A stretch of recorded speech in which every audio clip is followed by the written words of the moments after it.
सध्या अवकाळी पावसामुळे माझ्या बळीराजाचं फार मोठं नुकसान झालंय महाराज. पण माझं सांगणे हातातलं गेलं म्हणजे नशिबातलं जात नाही महाराज. कष्टाने पुन्हा एकदा उभा राहा. तुम्हाला त्या धरणी आईची शपथ आहे. धरणीची आन तुला, धरणीची आन तुला, जीवाचं रान कर तू. पेटून राहू भार वादळ वाऱ्याशी तू.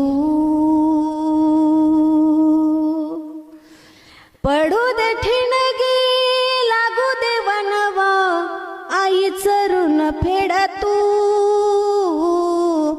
लढर तू, लढर तू, लढर तू बळीराजा. तुझाच तूर, तुझा तूर झोकून दे